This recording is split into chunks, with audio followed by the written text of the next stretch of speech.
Bonsoir et bienvenue sur les 100.7 de Radio Association en compagnie de Serge et de notre animatrice Sabrina. Ce soir, aux frontières de l'inconnu, qui est le nom de l'émission, un programme bien chargé car nous aborderons deux thèmes plébiscités par nos auditeurs. Le premier est de savoir s'il y a des explications scientifiques à la voyance. Et ensuite, vous recevrez un historien philosophe, Dominique Vibrac, que nous avons reçu lors de la dernière émission et qui nous plongera au temps de Catherine de Médicis et de la sorcellerie. Bonsoir Sabrina et tout d'abord, meilleurs vœux. Meilleurs vœux à vous et meilleurs vœux aussi à tous les auditeurs. Et moi aussi, je souhaite une bonne année aux auditeurs et auditrices de Radio Asso. Radio Asso, la radio qu'il vous faut. N'oubliez pas. Alors, dans la nature de la voyance, y a-t-il des théories qui donnent des explications sur ce phénomène ? Avant de vous répondre, si vous me permettez, reprenons tout d'abord ce que nous entendons par voyance pour nos auditeurs. La capacité d'avoir accès à des informations dans le temps et dans l'espace en dehors de nos cinq sens. Alors, depuis le 19e siècle, des scientifiques étudient ces phénomènes et notamment Joseph Rhine qui a mis au point dans les années 1930 des méthodes expérimentales strictes pour les mettre en évidence. Alors, vous citez Rhine, est-ce que vous pouvez nous dire brièvement qui c'est cette personne ? Oui, j'ai cité Rhine la dernière fois. Rhine a rassemblé tous les phénomènes de voyance sous le nom d'ESP. Alors, c'est un nom bien compliqué qui veut dire Extrasensory Perception. Donc, il y a bien sûr la télépathie, communication des pensées directes entre personnes. Il y a la clairvoyance, ça veut dire acquisition d'informations sur un objet, un lieu, une personne ou un événement, et puis la précognition, c'est-à-dire les événements, la connaissance des événements futurs. Alors, Rhine était un professeur à l'université de Duke à Dunham en Californie du Nord, et Rhine a notamment effectué de 1930 à 1934 des centaines, je dis bien des centaines de tests de clairvoyance sur ses étudiants.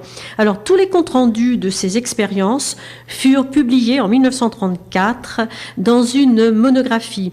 Alors depuis ces expériences très intéressantes, des milliers d'expériences ont été menées dans divers laboratoires, surtout aux États-Unis, avec un taux de réussite sur la clairvoyance qui exclut le hasard. Donc, au niveau mathématique, je crois que on est à peu près à 35% de réussite.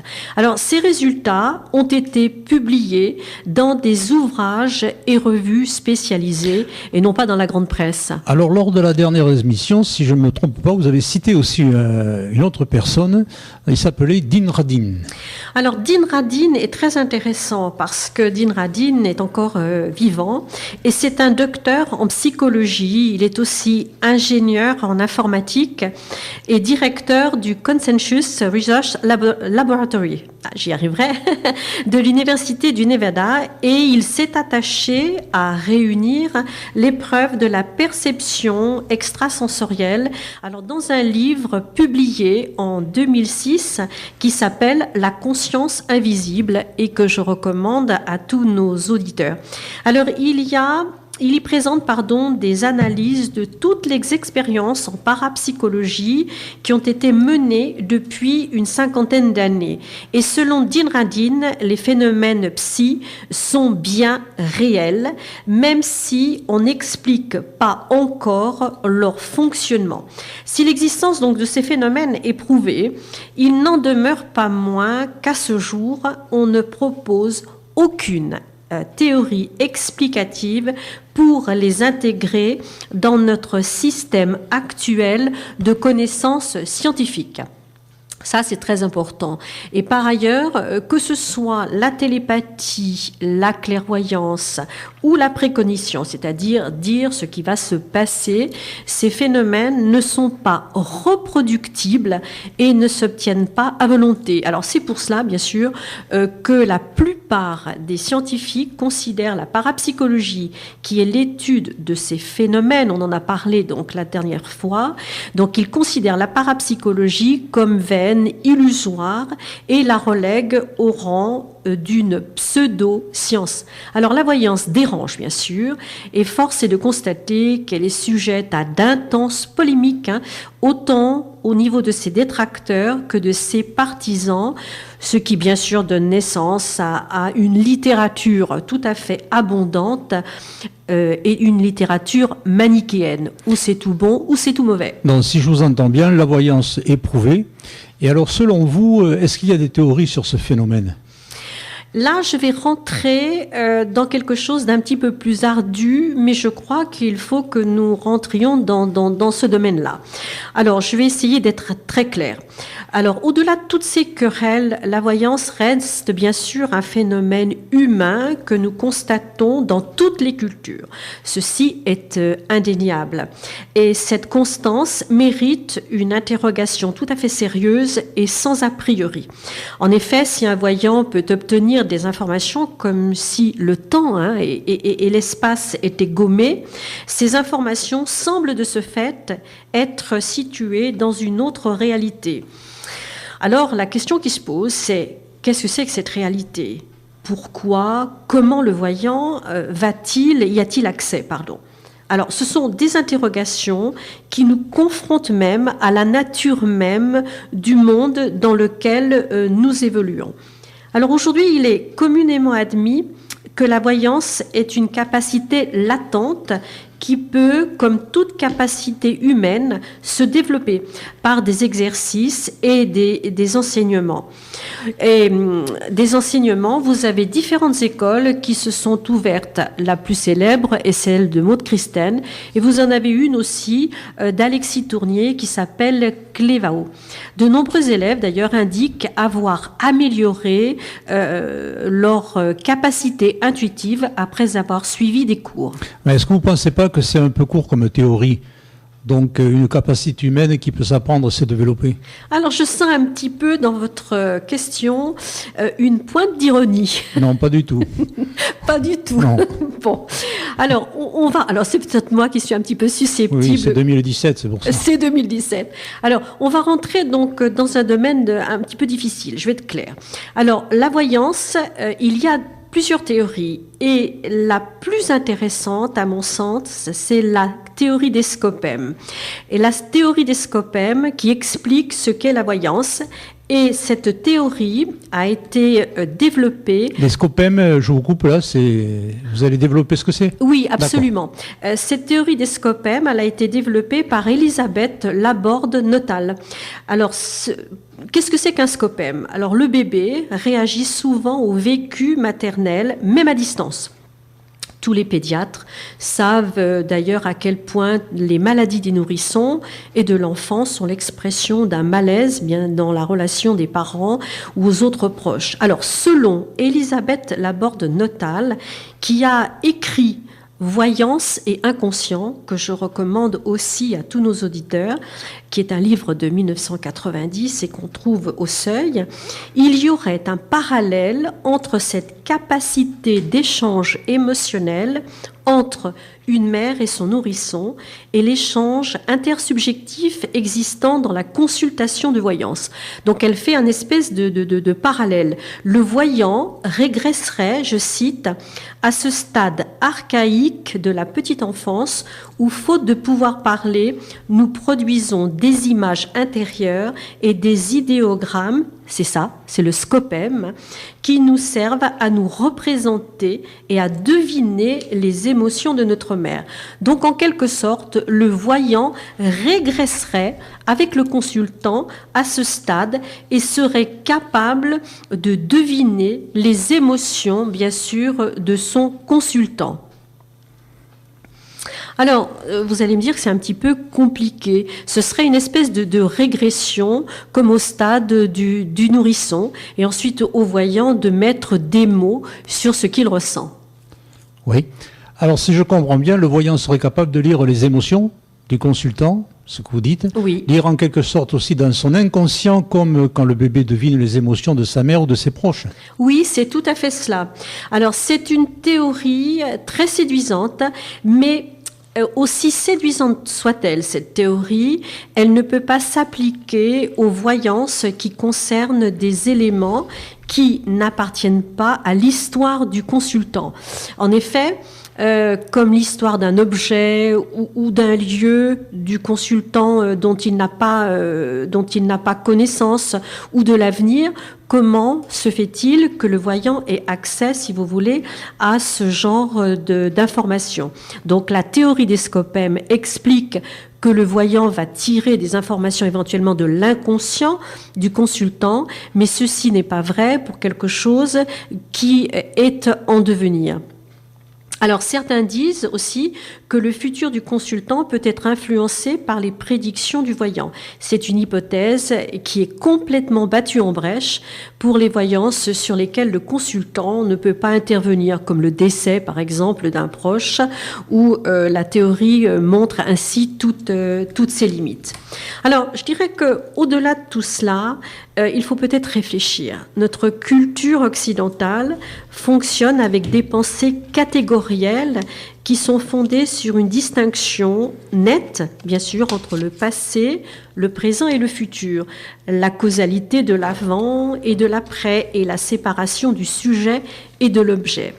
Et le voyant va bien sûr bouleverser toutes ces bases de notre pensée occidentale, car il perçoit au-delà du temps et de l'espace, et il rentre en symbiose émotionnelle, je dis bien rentrer en symbiose émotionnelle avec le consultant en mettant en œuvre un mode de communication sensorielle et non verbale. Alors toutes les cultures orientales non seulement reconnaissent la voyance, à la différence de notre culture occidentale, mais elles tentent de lui donner une explication qui pourrait se résumer de la manière suivante. Et elle m'intéresse énormément et je vais la livrer. Tout est vibration, à mon sens. Personne, lieu, pensée et action, intention, à mon sens, si vous voulez, s'inscrivent durablement dans l'univers qui l'influence et le modifie. Et cet univers serait une sorte, voyez-vous, de bibliothèque accessible. Alors pour les lecteurs qui sont familiarisés, pour les auditeurs, pardon, qui sont familiarisés avec les cultures énergétiques et les chakras qui constituent notre ossature énergétique, l'ossature énergétique de chaque être humain, ces chakras permettent la faculté de voyance, cette faculté de s'exprimer. Donc, pour moi, et ça c'est mon intime conviction, matière, esprit, tout est énergie dans une matrice unique et originelle. Ce sont bien sûr encore des mystères tout à fait insondables qui nous obligent à garder, à mon sens, humilité et à chasser tout dogmatisme et position tranchée. La voyance est un domaine tout à fait intéressant et plus l'on découvre, plus l'on a envie de découvrir. Et il ne faut absolument pas, à mon sens, chasser de la main la voyance et considérer que c'est quelque chose d'inexistant ou de pas sérieux. D'accord. Donc on va faire une pause puisqu'on va contacter maintenant par téléphone Monsieur Vibrac, qui va nous parler de Catherine de Médicis. Est-ce que vous avez d'autres choses à rajouter ou pas sur ce sujet ? Non.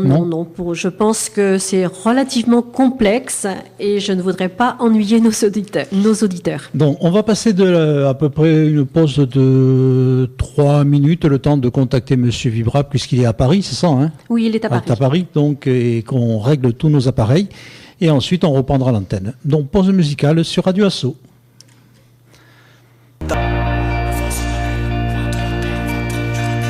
Il n'y avait rien à faire, plus d'amis, plus de famille, et puis un jour tu nous as dit... Voilà, nous reprenons l'antenne et nous avons Monsieur Dominique Vibrac. Donc, est-ce que vous m'entendez toujours ? Bon, alors c'est bon, donc tout passe parfaitement bien. Alors Madame Sabrina, je vous redonne la parole. Bonsoir Dominique et tous mes vœux. Merci d'être avec nous et avec nos auditeurs pour nous parler ce soir de Catherine de Médicis et de ses astrologues et voire même de la sorcellerie. Alors je pense qu'il est utile, avant de camper le décor pour nos auditeurs, n'hésitez pas, Dominique, à me couper si vous souhaitez ajouter des éléments à ce que je vais dire. Il faut rappeler à nos auditeurs que Catherine de Médicis a vécu de 1519 à 1589. Catherine de Médicis est la fille de Laurent II de Médicis et de Madeleine de la Tour d'Auvergne. Elle est également la nièce du pape Clément VII de Médicis. Et c'est un pape qui a été donc de 1523 à 1534. Il y a eu de nombreuses, je dirais, à cette époque, beaucoup de turbulences. En 1529, c'est la révolte des républicains à Florence. Alors pour les turbulences de Clément VII, on peut citer en particulier le sac de Rome de 1527. Oui. Donc des troupes menées par un Français, le connétable de Bourbon, traître en plus à son roi François Ier, qui s'était mis du côté de Charles Quint. Alors ça a été un moment de grande épreuve pour ce pape, qui a été menacé, y compris dans sa vie, qui a pu s'échapper. Une époque vraiment d'épreuve. Tout à fait. Et on dit que Catherine a été menacée, malmenée et peut-être violentée. Alors ça, c'est en 1529. C'est au moment où les républicains de Florence, vous savez, Florence a souvent été en effervescence, et le personnage le plus haut, je ne dirais pas haut en couleur, parce qu'il n'était pas très divertissant, mais en tout cas, le plus charismatique à la fin du XVe siècle, ça a été Savonarole, qui a péri brûlé en 1498.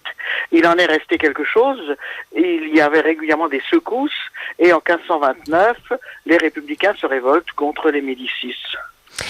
Alors, Catherine était une riche héritière et elle fut choisie en 1533 par François Ier, qui a négocié son mariage avec son fils, le duc Henri d'Orléans, qui a été le futur Henri II. Et à l'époque, ce dernier ne devait pas régner, ce qui explique qu'un fils de France est épousé. Il était le cadet. Il était le cadet. Voilà. Et ça explique, si vous voulez, qu'un fils de France ait épousé une simple Médicis, bien qu'elle ait donc, je dirais, des richesses considérables. Alors, mais le dauphin François se tue en 1536, après avoir bu trop vite un verre d'eau, semble-t-il, et peut-être empoisonné, enfin, on l'a dit, par un certain Montecuculi, si je prononce bien. Montecuculi, il a un nom tellement pittoresque. Montecuculi, d'accord. Sur ordre de Charles Quint, François Ier fait exécuter donc cette personne, mais la légende noire prétend que c'est en fait les Médicis qui sont à l'origine de l'empoisonnement. En fait, le dauphin est certainement mort de mort naturelle de pleurésie.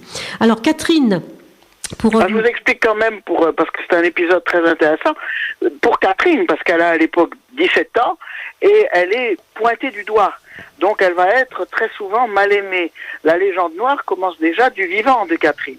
On prétendait que Catherine, donc ayant épousé le futur Henri II, voulait la couronne, voulait devenir reine, et donc l'épouse du roi, et aurait ainsi fait éliminer discrètement le dauphin, c'est-à-dire le successeur prévu. Cela ne repose sur aucune base au point de vue historique. On sait que vous savez que François Ier avait perdu la bataille de Pavie en 1525 et il avait été fait prisonnier par Charles Quint. Ensuite, pour pouvoir sortir de prison, il avait cédé ses fils. Au fond, ses deux fils avaient fait de la prison à sa place, étaient tenus en détention à la place de leur père. C'est-à-dire pour la raison pour laquelle Henri II en voudra toujours à François Ier. Il n'aimait pas son père, alors que Catherine aimait bien François. Donc c'est une autre question. Et il en aurait eu des séquelles. Enfin, on en parlera tout à l'heure. Alors, pendant 10 ans, donc, le mariage de Catherine de Médicis a été tout à fait stérile parce que donc elle n'a pas eu d'enfant, mais ensuite elle s'est rattrapée puisqu'elle a mis au monde 10 enfants, dont 3 ont accédé au trône puisqu'il s'agit de François II, de Charles IX et d'Henri III. Entre-temps, donc, son époux est lui-même devenu roi sous le nom d'Henri II en 1547, à la mort de François Ier et de ses frères aînés. Il régnera 12 ans jusqu'en 1559, terrassé lui-même par une blessure mortelle dans un duel. Alors, Catherine a 40 ans. Pas un duel, un tournoi. Un tournoi. Qu'il avait organisé, qui était destiné à être un peu ludique. Et en fait, il n'est pas mort vraiment foudroyé. Il a quand même survécu 6 jours, mais dans des souffrances atroces. Oui, il avait une flèche, voilà. Une lance dans l'œil, je crois. Plantée dans l'œil et qui est passée de l'autre côté. Donc, c'est assez impressionnant. Oui. Alors, Catherine a 40 ans et elle a toujours, bien sûr, été dans l'ombre à la cour. Et lorsque son époux décède, elle prend en main la destinée donc du royaume dans une époque troublée par les guerres de religion, et elle n'aura de cesse d'être un défenseur acharné de l'intégrité du royaume et de la dynastie, avec le souci par-dessus tout, et on doit le dire, d'assurer l'avenir de ses fils. Alors ça a été une mère assez possessive, mais absolument pas indigne, comme voudrait nous le faire croire une certaine littérature romanesque. Alors elle influencera fortement donc le très jeune François, qui devient roi, alors qu'il n'a que 16 ans et qui meurt 1 an plus tard, sans succession. Et c'est son frère Charles IX qui accède au trône. Il n'a que 10 ans, et c'est là véritablement que Catherine est au devant de la scène, puisqu'elle devient régente. Et il faut savoir que Charles IX était atteint, semble-t-il, de troubles psychiatriques, qu'il avait des délires nocturnes, des visions, et qu'il était extrêmement cruel il y a eu des actes de cruauté avec les animaux. Alors, pour sauvegarder donc l'intégrité du pays et le trône de son fils, elle a tenté de concilier catholiques et protestants avec le concours de son chancelier Michel de l'Hôpital et le mariage de sa fille et sœur du roi Marguerite avec un jeune prince protestant, le roi de Navarre, qui était le futur Henri IV, semble être le gage d'une réconciliation durable. On a de nombreux films d'ailleurs qui présentent cette triste période, notamment le dernier qui est La Reine Margot. Mais le 22 août 1572, quelques jours après le mariage, a lieu un attentat contre le chef du parti des Huguenots, Coligny, qui était devenu un conseiller du roi et qui avait soulevé force indignation puisqu'il souhaitait ardemment une guerre contre l'Espagne, qui était contre la très catholique Espagne. Alors, craignant un soulèvement, Charles IX a décidé, et probablement très influencé par sa mère et ses conseillers, l'élimination des chefs protestants, à l'exception de quelques-uns, parmi lesquels les princes de sang, Henri de Navarre et le prince de Condé. Alors tout ceci, une époque extrêmement troublée, et vous avez ensuite le complot des malcontents qui sera déjoué et finira par l'exécution de La Mole et de Coconnas, qui étaient à l'époque des gentilshommes proches des réformes par conviction et même par ambition. Alors, si je peux me permettre, à propos des malcontents, parce que nos auditeurs ne savent sans doute pas de quoi il s'agit, c'est un courant à la cour, alors qui repose au fond à la fois sur l'insatisfaction d'un certain nombre de nobles, à commencer par François, le duc d'Alençon, frère cadet du roi de l'époque, Henri III, le frère cadet aussi de Charles IX auparavant. Alors, La Mole est connue de beaucoup de gens par le film justement dont vous avez parlé, de Chéreau. La Reine Margot était interprétée par Vincent Pérez.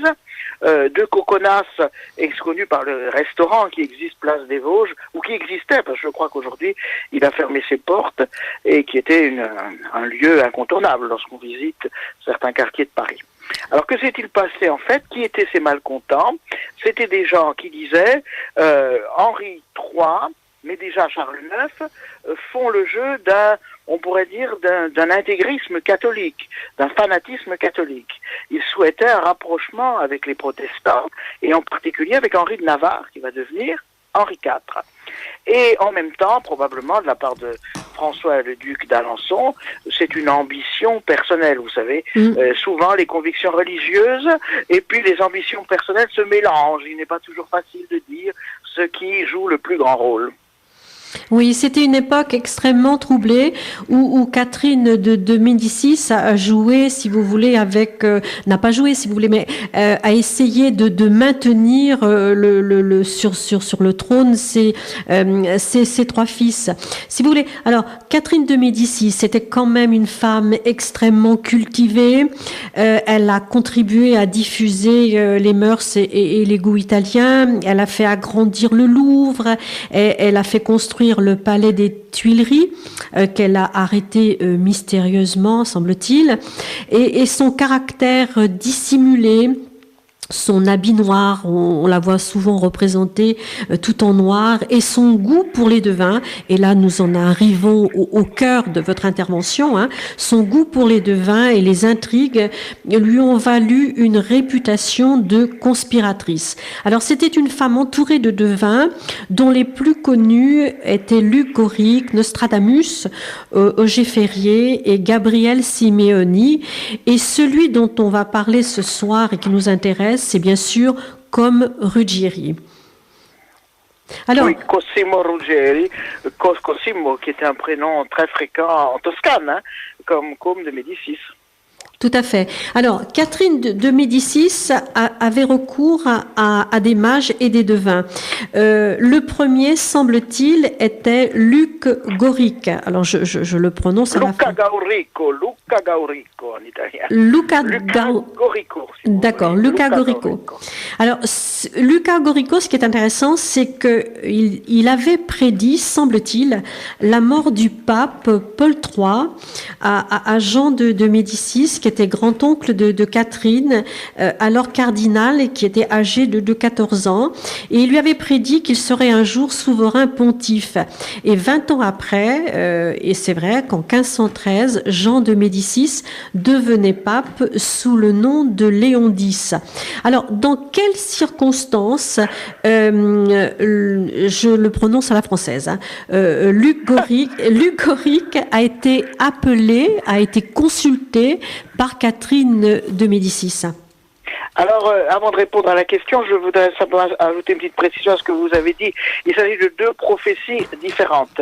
Et la première, en fait, c'est celle qu'il a adressée alors qu'il était lui-même adolescent à la famille de Médicis, selon laquelle Giovanni de Médicis, qui était né en 1475 et qui deviendra un grand pape mécène, deviendrait en effet souverain pontife. Alors il n'a pas dit l'année, mais il a annoncé l'élection au trône de Pierre, pour employer une expression de l'époque. Quant à Paul III, c'est un peu plus tard. Paul III, qui était né en 1468 et qui est devenu pape relativement âgé, sera toujours très proche de Luca Gaurico, qui fut, on pourrait dire, son vrai conseiller de l'ombre, son éminence grise, si l'on ose dire.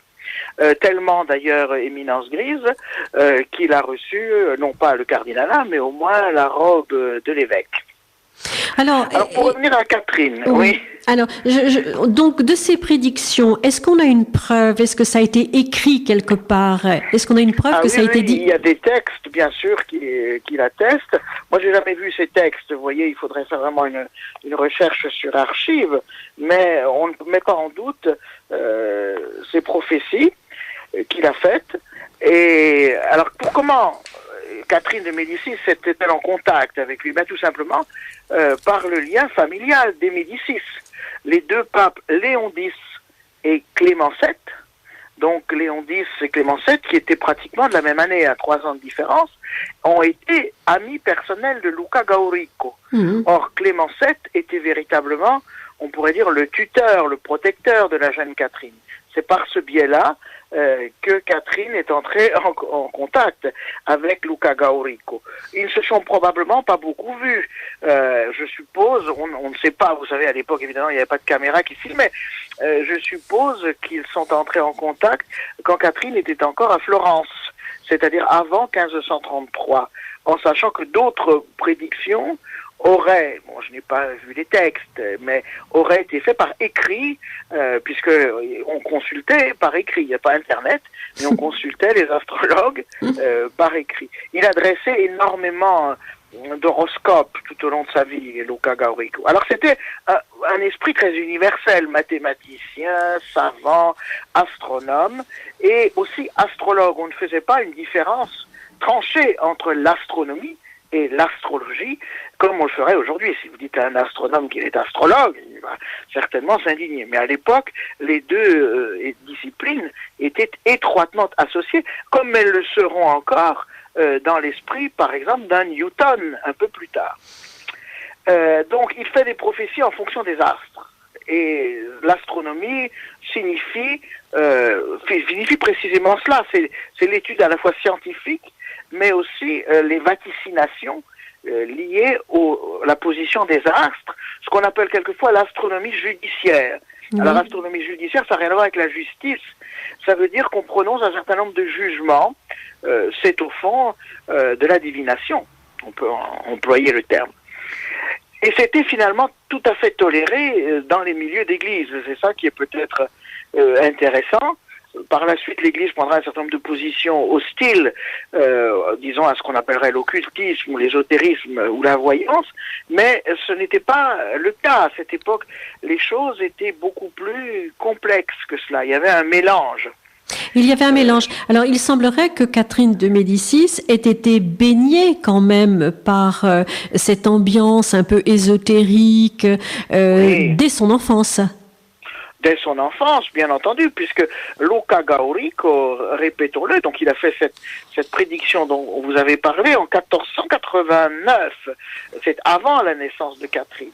Mais en famille, on devait parler de ces prophéties. Bon, c'est une façon de faire très courante à l'époque. Il faut se situer vraiment dans la mentalité de ce temps-là.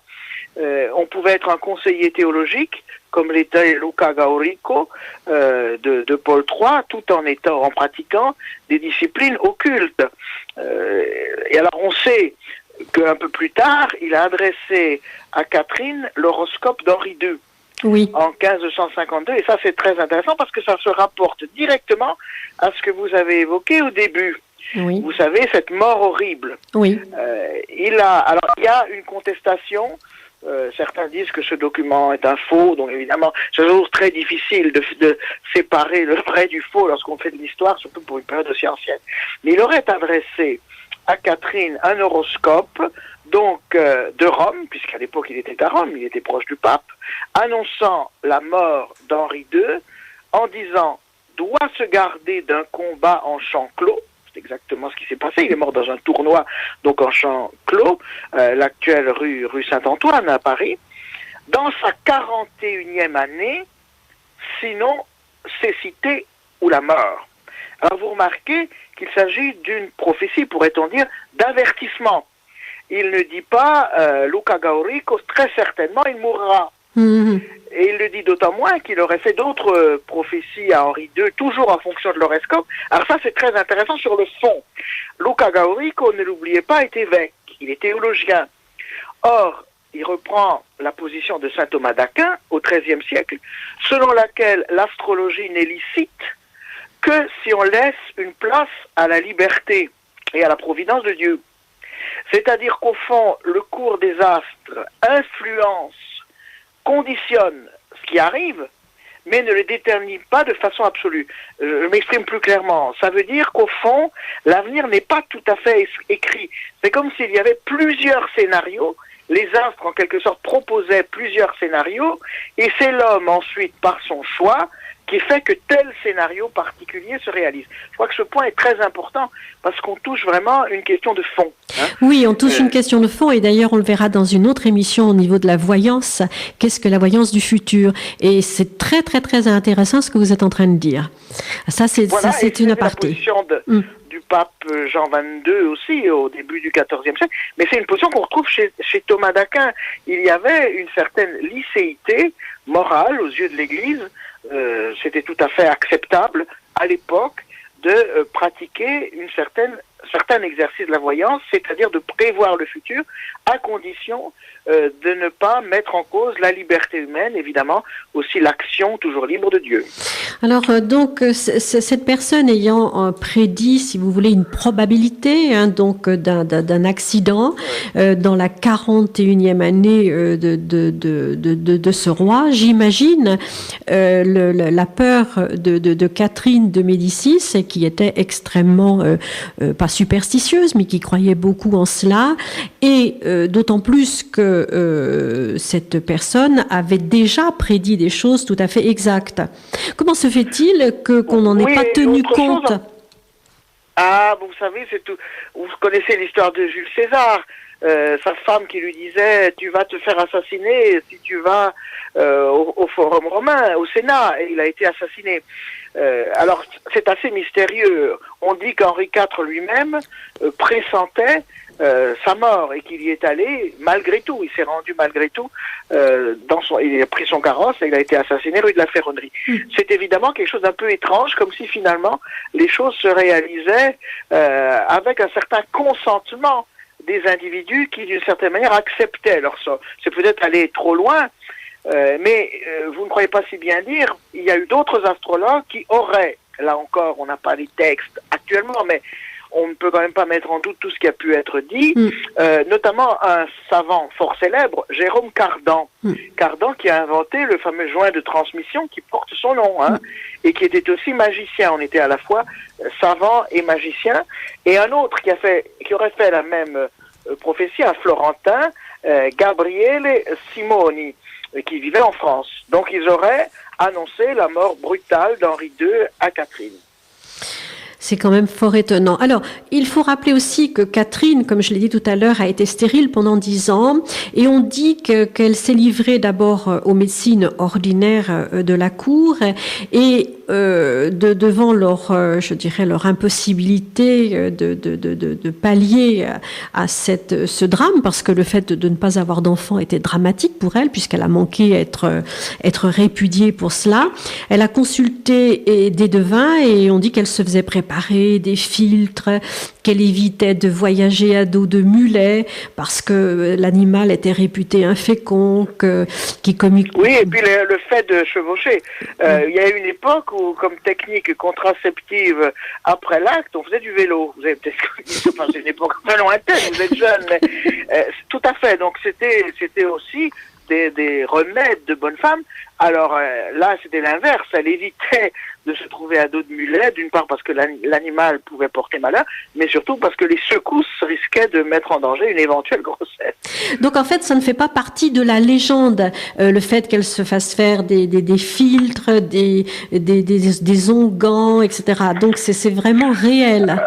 En tout cas, il y a une partie qui est incontestable, comme les prophéties dont nous parlons. Vous savez, certains disent que, pour reprendre par exemple la prophétie d'Henri II, qu'on n'a pas actuellement, moi j'ai jamais vu de texte, je ne sais pas s'il y a un texte quelque part, mais il y a parfois des textes qui disent le contraire, mais il ne faut pas oublier, par exemple, quand dans le cas de la prophétie concernant Henri II, c'était très difficile d'écrire à cette époque cela à cause du trouble que ça aurait pu susciter si quelqu'un avait vu cette prophétie. Donc on est dans le domaine de la confidentialité. Je crois que c'est ça. Alors en revanche, en ce qui concerne de façon plus directe le recours aux filtres et aux différentes pratiques, mais aussi aux cartes, vous savez, les tarocchi, les tarots importés d'Italie et qu'utilisait déjà Catherine, là, ça ne fait pas l'ombre d'un doute. Oui, donc Catherine a été baignée, si vous voulez, depuis son enfance par ces mystères, et elle s'est confiée elle a confié un petit peu son destin, où elle était maître du jeu. Alors c'est un peu des deux. C'est ce que j'essayais peut-être de dire tout à l'heure avec ce point de vue qui était celui de Luca Gaurico, mais des autres astronomes ou astrologues comme vous voulez, c'est que d'abord on est quand même dans un contexte de chrétienté, et vous savez que la foi catholique impose obligatoirement la reconnaissance du libre arbitre humain. Parce que s'il n'y a pas de libre arbitre humain, il ne peut pas non plus avoir de jugement, il ne peut pas y avoir de péché, il ne peut pas avoir de bien et de mal. Il faut que l'homme détermine librement sa vie. Néanmoins, le fait de choisir librement sa vie, de se prendre en main, n'empêche pas la reconnaissance de ce qu'on appellerait philosophiquement aujourd'hui un conditionnement. C'est-à-dire qu'il y a une influence, c'est le terme qu'il faut retenir, une influence, notamment des astres, sur nos destinées et sur nos conduites, comme il y a une influence de nos tempéraments aussi. Alors, ce qui est très étonnant quand même, au niveau de la mort de Henri II, on a Nostradamus qui a quand même fait des prédictions avec son célèbre quatrain, et on a Luc Goric. C'est vraiment, à mon sens, ce n'est pas du hasard. Alors on peut le penser, en sachant cependant que le fameux quatrain de Nostradamus, vous savez qu'il y a eu d'autres interprétations qui ont pu en être données. Mais néanmoins, c'est troublant. C'est assez troublant. On a parlé aussi de Jean Fernel par rapport à Catherine de Médicis. Qui était Jean Fernel ? Ah, c'était à la fois un mathématicien, un médecin, bien français. Hein. Il devait être, je ne sais plus s'il était de Picardie ou de Champagne. En tout cas, c'est un personnage évidemment considérable à la cour, puisqu'il était premier médecin du roi, et il soignait aussi bien Diane de Poitiers que Catherine de Médicis, ce qui relève de la gageure tout de même, puisque c'était de grandes rivales. Vous savez que Diane de Poitiers avait été la nourrice, puis est devenue la maîtresse d'Henri II, bien qu'elle ait pratiquement 20 ans de plus que lui. C'était une grande sportive devant l'Éternel, ce qui était très nouveau pour l'époque. Vous savez d'ailleurs qu'elle a eu une mort assez curieuse, semble-t-il, puisqu'elle consommait de l'or, disons, sans doute des filtres à base d'or, pour rester éternellement jeune, et qui serait conduit à une intoxication. Et on dit qu'elle était très belle, qu'elle était très belle. Mais même à 60 ans, elle faisait très jeune et elle était mince. Elle était beaucoup plus belle que Catherine, qui en était sans doute terriblement jalouse. Et alors pour Jean Fernel, pour la petite histoire, il est surtout connu pour ses travaux sur les maladies vénériennes qui décimaient déjà les gens, en particulier la future syphilis. Bon. Et il a mis en évidence l'importance de la température corporelle. Quand on utilise un thermomètre pour savoir quelle est notre température, eh bien c'est un peu à Jean Fernel qu'on le doit. Et c'est Jean Fernel, je pense, qui a permis par des conseils judicieux à Catherine de Médicis de pouvoir enfanter ses 10 enfants. Est-ce que je dis ? Oui. Oui, alors certainement, parce que je ne sais pas, nous ne sommes peut-être pas dans une heure tardive, alors aborder des sujets un petit peu détaillés sur l'anatomie masculine d'Henri II serait peut-être à la fois divertissant, mais un peu étonnant pour nos auditeurs. En tout cas, il y avait un problème qui était lié à l'anatomie masculine d'Henri II et non pas à Catherine.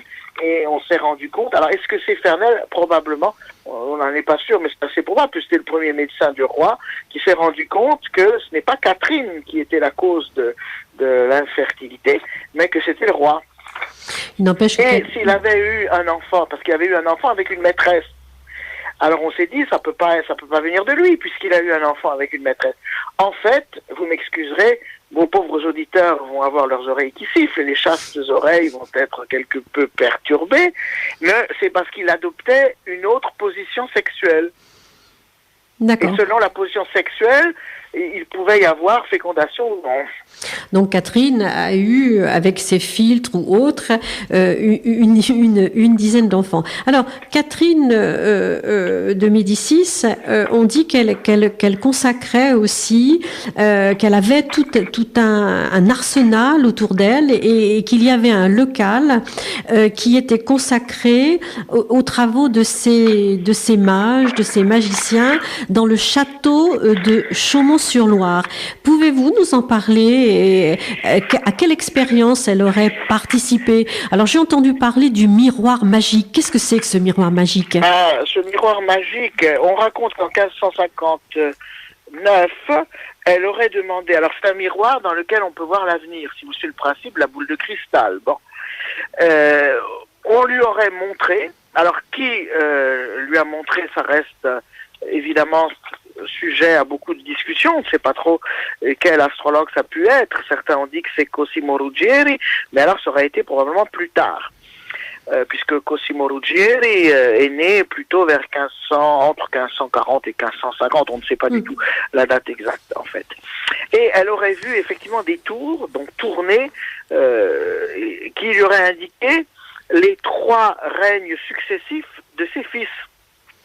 Donc un tour, donc un personnage tournant sur lui-même, une sorte de soleil tournant sur lui-même, qui correspondait à 1 an de règne, qui aurait été le règne de François II, mort en 1560.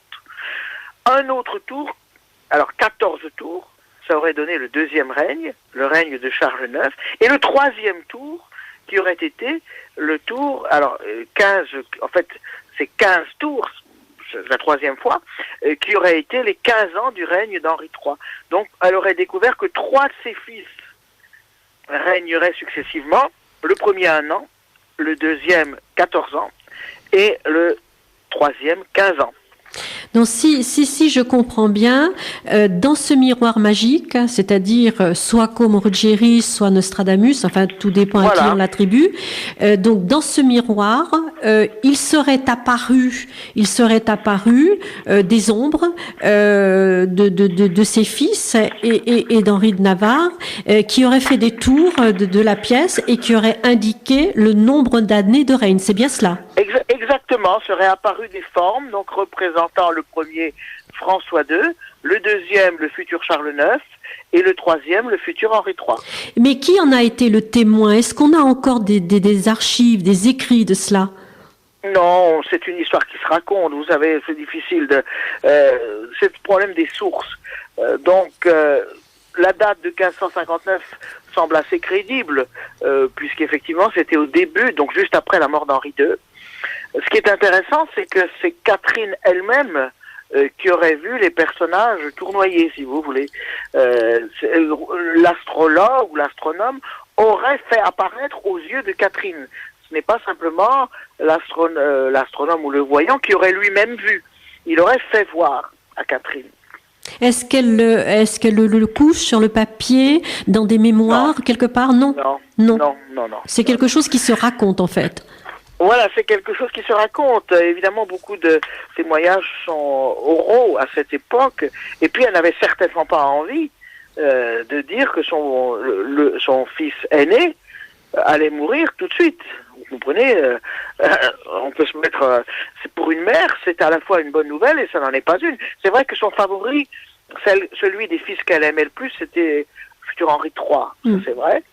Mais on peut imaginer quand même qu'une mère ne se réjouit pas d'apprendre que son fils aîné va mourir très vite. Alors donc, ce qui est très très intéressant, c'est aussi de parler du local ou des locaux que consacrait Catherine à ses expériences, à ses consultations. Est-ce que vous pouvez nous en dire un petit peu plus, notamment au château de Chaumont-sur-Loire? Alors Chaumont-sur-Loire, c'est un château qui est à peu près entre Amboise et Blois pour le situer, et où effectivement, à l'époque, vous savez, on se déplaçait beaucoup.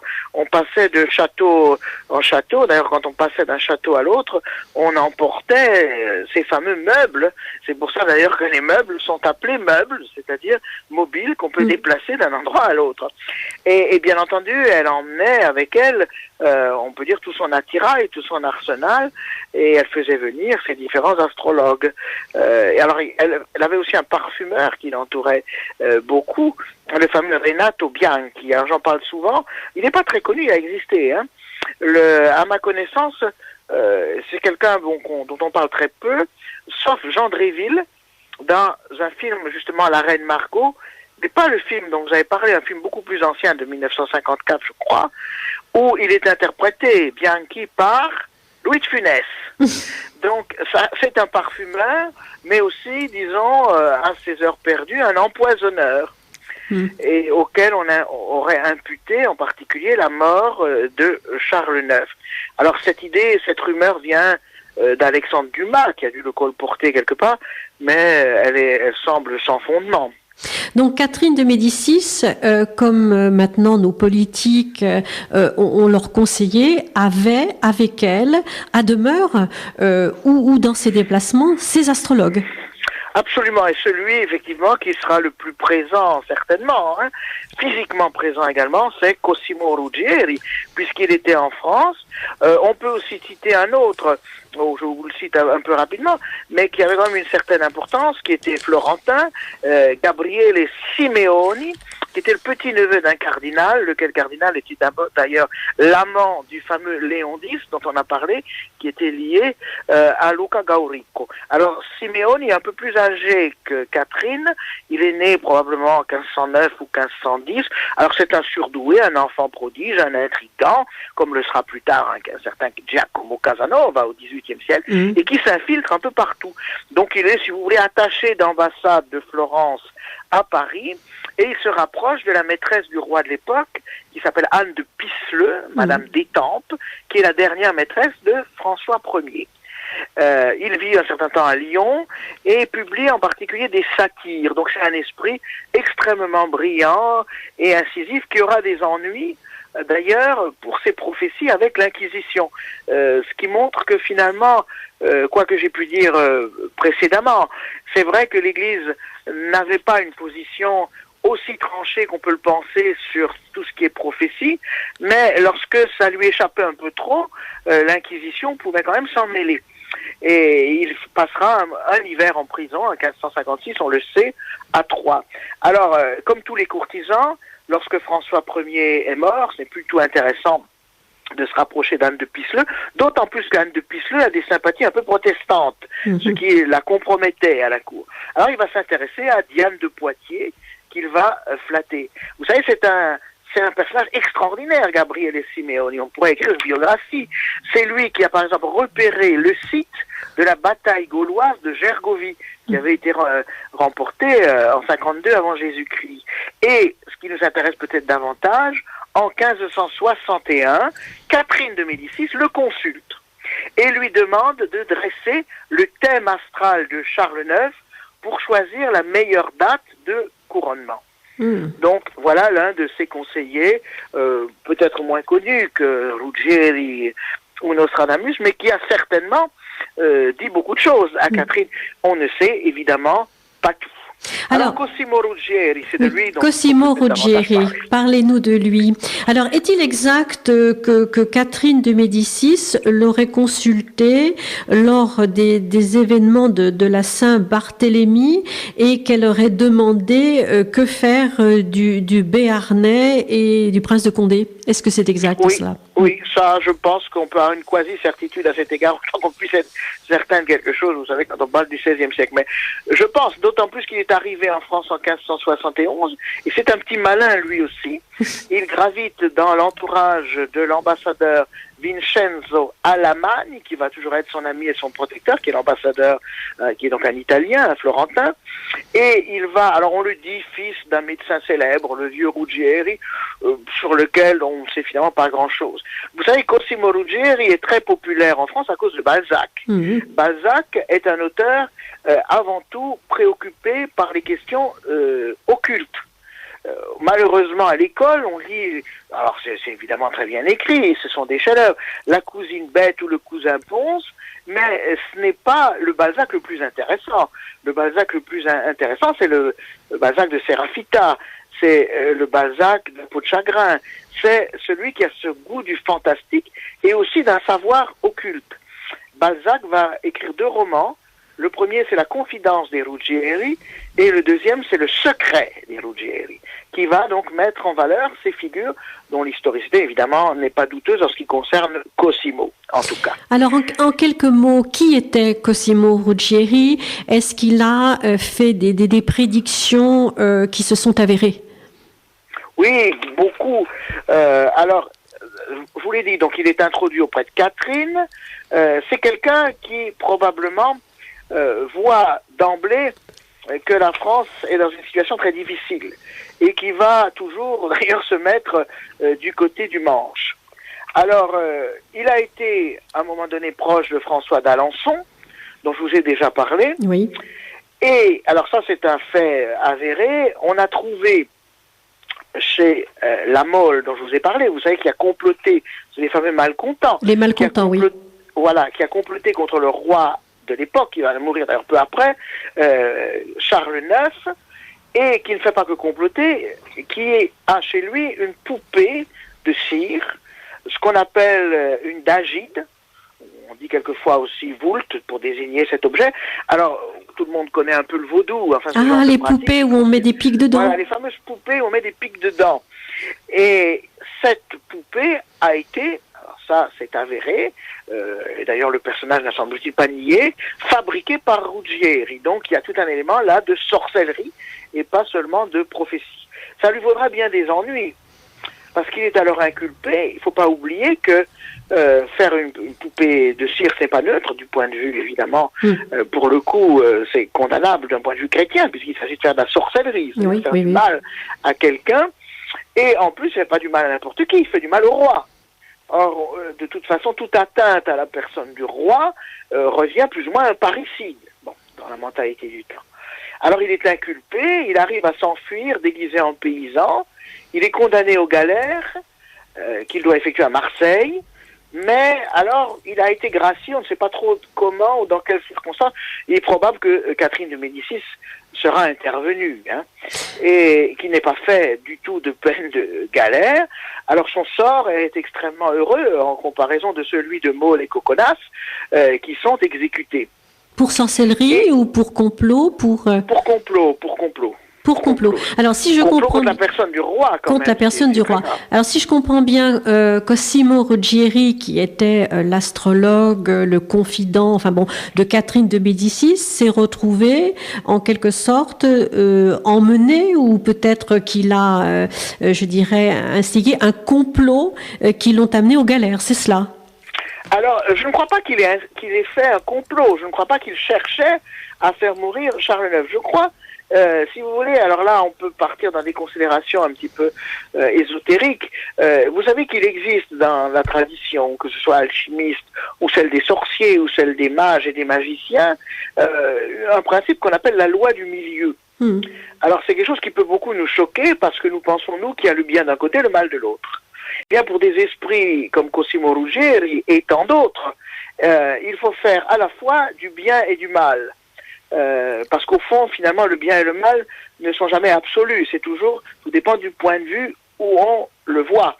C'est-à-dire qu'au fond, le sorcier qui fait du mal à l'un peut faire du bien indirectement à d'autres. Alors c'est quelque chose qui effectivement peut choquer profondément aujourd'hui notre sensibilité chrétienne et occidentale. Mais dans l'esprit de Cosimo Ruggieri, faire une action comme fabriquer évidemment une dagide, parce qu'elle fabrique de la cire. Mais bon, de toute façon, il ne faut pas oublier que dans la sorcellerie, ce qui compte, c'est l'intention. C'est-à-dire qu'en fait, la dagide, bien sûr, favorise la concentration, en quelque sorte, sur la personne auquel on veut faire du mal, ou parfois du bien, mais à son insu, ce qui est toujours alors de la magie noire. Mais le principe, c'est que c'est la force du mental, la projection mentale qui agit. Donc au fond, Ruggieri s'est fait, il a vendu ça comme on aurait probablement vendu autre chose, en se disant, il participe ainsi à tout l'équilibre des forces. C'est aussi une notion qui était développée à l'époque dans le monde de l'ésotérisme, de l'équilibre des forces. Alors, s'il a fait cela, je dirais, concernant donc la Maule, Coconnas, etc., on peut penser qu'il ait fait la même chose à la demande de Catherine de Médicis pour d'autres sujets. Alors, je ne crois pas que Catherine de Médicis lui ait commandé des dagides, à ma connaissance, non. En revanche, on dit, est-ce vrai, est-ce faux? Moi, je pense que c'est vrai qu'il en a refait une à Nantes en 1598 à l'effigie d'Henri IV. Ah.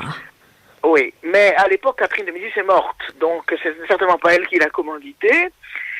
Alors, bon, Henri IV l'a fait arrêter puis le libère en disant cet homme qui m'a jadis fait épargner, effectivement, comme vous l'avez dit de façon très juste au moment de la Saint-Barthélemy, il a conseillé à Catherine d'épargner Henri IV. On suppose qu'il a peut-être annoncé cet Henri IV serait un jour peut-être roi de France ou bienfaiteur de la France. C'est assez possible. Tout à fait. Mais Mais ces prophéties, évidemment, ne sont pas consignées par écrit pour des raisons évidentes. Hein. Mais aujourd'hui, même une personne qui va consulter, elle va en général pas mettre par écrit, ni même parfois dans un journal intime, et encore, ce qui lui aura été dit. Et donc, ce n'est pas très étonnant que les choses ne soient pas écrites, voyez-vous. Il a été, comme Cosimo Ruggieri a été conseiller de Catherine de Médicis pendant combien de temps à peu près? Jusqu'à sa mort, en 1500... Oui, à la mort de Catherine, hein, en 1589. Et ensuite, il va devenir un peu plus tard, alors pas tout de suite, parce qu'elle vient en France seulement en 1600, conseiller de Marie de Médicis, qui était en parenté lointaine avec Catherine, et qui va être l'épouse d'Henri IV. Il est mort très vieux, ce monsieur? Très vieux, je n'oserais pas dire, il est mort de sa belle mort en 1615, mais on pourra reparler de sa mort parce qu'à l'époque ça a suscité un terrible scandale. Il y a eu vraiment une affaire Ruggieri. Donc il est mort le 28 mars 1615. Alors l'âge, on ne sait pas sa date de naissance, né entre 1540 et 1550, ça fait entre 65 et 75 ans, ce qui est un bel âge tout de même. Et il est mort dans son lit. C'est-à-dire qu'il n'a pas été brûlé sur un bûcher. Et il était à l'époque très proche de Concino Concini et de son épouse, la fameuse Galigai, vous savez, Leonora Dori, qui était elle-même experte en sorcellerie. Et on accusait Leonora Dori d'avoir ensorcelé Marie de Médicis. En tout cas, à cette époque, Ruggieri écrit aussi de nombreux almanachs, sous le nom de Querberus, où il livre ses horoscopes. Ça, on le sait, hein, il y a des... Mais c'est toujours formulé, évidemment, de façon hypothétique et un peu vague. Vous savez, vous pensez à Nostradamus, on ne vous dit pas tel jour, à telle heure, il se passe quelque chose. Il y a quand même des prédictions qui restent et qui sont troublantes. Oui, alors, est-ce que c'est de lui ou est-ce que c'est d'un autre ? Vous avez cette histoire, vous savez, de Saint-Germain, ce qui pourrait expliquer l'arrêt brutal de la construction des Tuileries. Jusqu'en 1559, Catherine de Médicis habite surtout le palais des Tournelles, qui se trouve dans l'actuel quartier du Marais, non loin de l'endroit où son époux se fera tuer en 1559, Henri II, vous vous souvenez, dans le tournoi. Ensuite, elle habite tout près du Louvre, donc, et entreprend cette construction des Tuileries, que tout d'un coup, elle arrête de façon mystérieuse.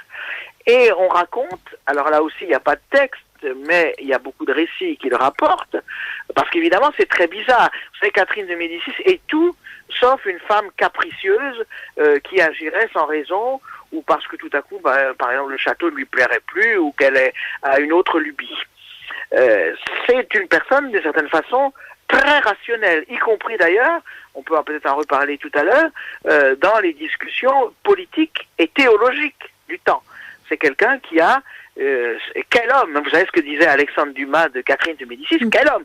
Elle a peut-être le regard vers le ciel et vers les astres, mais elle a aussi bien les pieds sur terre. C'est une très forte personnalité. Alors pourquoi a-t-elle arrêté la construction des Tuileries? L'une des interprétations, en tout cas la plus souvent invoquée, c'est qu'à ce moment-là, certains disent Nostradamus, d'autres disent Ruggieri, c'est difficile évidemment de trancher, lui aurait dit qu'elle périrait, qu'elle doit se garder d'être près de Saint-Germain. Parce que quand elle sera près de Saint-Germain, elle mourra. Alors, Saint-Germain, ça peut être plein de choses. Saint-Germain, ça peut être Saint-Germain-en-Laye, qui était aussi un château royal. Mais Saint-Germain, ça peut être aussi l'église Saint-Germain-l'Auxerrois, l'une des deux paroisses royales de l'époque. Alors, elle évite évidemment d'être près de Saint-Germain et elle va se replier dans une demeure qui se trouve actuellement près des Halles, si vous connaissez Paris, où va être construite, qui existe encore et qui est très, très intéressante, et construite probablement pour Cosimo Ruggieri, la fameuse colonne Médicis. C'est Jean Bulan, le célèbre architecte, qui a construit dans la cour de ce qu'on appelait l'hôtel de la Reine, qui correspond à l'actuelle bourse de commerce à Paris, cette tour Ruggieri, qui s'appelle en fait colonne Médicis, pour que Ruggieri puisse observer le ciel. Alors quand on sort par exemple du métro ou du RER à Paris, près du Forum des Halles, il y a beaucoup de choses à voir, il y a beaucoup de monde, mais on aperçoit quand même de façon très nette cette tour qui est une attestation formidable de l'époque et qui a été effectivement construite pour Ruggieri. Ça, c'est quelque chose qui n'est pas mis en doute par aucun historien. Donc vers 1574. Alors Ruggieri, lui ayant conseillé, ou Nostradamus, ça on ne sait pas, lui ayant conseillé d'éviter Saint-Germain, Catherine se rend à un moment donné, je ne veux pas maintenant faire un résumé trop détaillé, mais se rend à un moment donné au château de Blois. Et au château de Blois, elle dit « Je suis tranquille, je suis très loin de Saint-Germain. » Mais qu'arrive-t-il? Elle prend froid. Elle prend froid, il faut dire que son fils a fait assassiner le duc de Guise, et que pour Catherine, c'est une grave erreur politique. Elle est très inquiète pour le futur. Henri III, c'était Henri III à l'époque. Henri III, qui a fait assassiner le duc de Guise, qui a été assassiné, vous le savez, à Blois. Par la suite, plus tard, Henri III sera lui-même, d'ailleurs, assassiné par un moine fanatique à Saint-Cloud qui s'appelle Jacques Clément. En tout cas, nous n'en sommes pas encore là. Elle est désespérée de voir que la couronne de France risque de rouler dans la poussière et que le trône risque peut-être de se renverser. Elle est très inquiète. Et on peut dire, c'est ce qu'on dirait aujourd'hui en termes modernes, qu'elle a probablement somatisé. En tout cas, elle a également pris froid, elle est même pas loin de 70 ans, 69, 70 ans. Et elle se couche, elle s'alite, elle se relèvera plus jamais. La pneumonie, la pleurésie, pneumonie, elle va très mal. Mais en même temps, elle se dit, je ne vais pas mourir. Je ne vais pas mourir puisque je ne suis pas à Saint-Germain. Finalement, l'état empirant, on se décide tout de même à appeler un prêtre. On ne sait jamais. Le prêtre arrive et c'est un prêtre qu'elle ne connaît pas, parce qu'on a cherché évidemment un prêtre tout de suite disponible, qui n'était pas connu forcément de la reine. Alors elle lui demande son nom. Comment vous appelez-vous, mon père? Et le prêtre répond, Monsieur de Saint-Germain. Il a le temps de l'absoudre et elle rend très vite son âme à Dieu. Voilà une histoire extraordinaire, tout de même. C'est quand même extraordinaire. Alors, Dominique, on vous écouterait des heures, mais on va être obligé de rendre l'antenne. En 3 mots, Dominique, Catherine de Médicis, une femme qui a lutté pour conserver, dans une époque troublée, le trône à ses trois garçons, une femme qui avait des astrologues au service de son pouvoir, ou une femme qui a été soumise à la superstition, à votre avis, en quelques mots? Alors moi je dirais simplement Catherine de Médicis, un grand homme d'État. Un grand homme d'État. Et comme grand homme d'État, même si évidemment elle pouvait avoir une relation, je ne dirais pas incestueuse, ce serait exagéré, mais en tout cas fusionnelle, dirait-on aujourd'hui, avec ses fils, au point peut-être de les empêcher de devenir eux-mêmes et d'emporter toujours des stigmates psychologiques. Néanmoins, Catherine a voulu l'intérêt supérieur du pays et de tous, avec beaucoup de sagesse, mettant en pratique ce qu'on appelait à l'époque la vertu de prudence, c'est-à-dire l'art d'ajuster les moyens pour parvenir à une bonne fin. Donc une grande politique au meilleur sens du terme, et qui avait cette curiosité intellectuelle, cette ouverture d'esprit, de chercher également des lumières, peut-être dans des domaines un petit peu plus mystérieux, sinon occultes. Merci infiniment, Dominique. Une époque riche. Je pense que nous y reviendrons, si vous le permettez et si vous le souhaitez. Avec plaisir, oui. Merci beaucoup. La prochaine histoire, ce sera quel personnage? Je ne sais pas, il faudra, je vous laisse le choix des armes, si je puis dire. Peut-être Raspoutine? Alors Raspoutine, c'est un peu loin tout de même. Dans le temps, on fait un bond.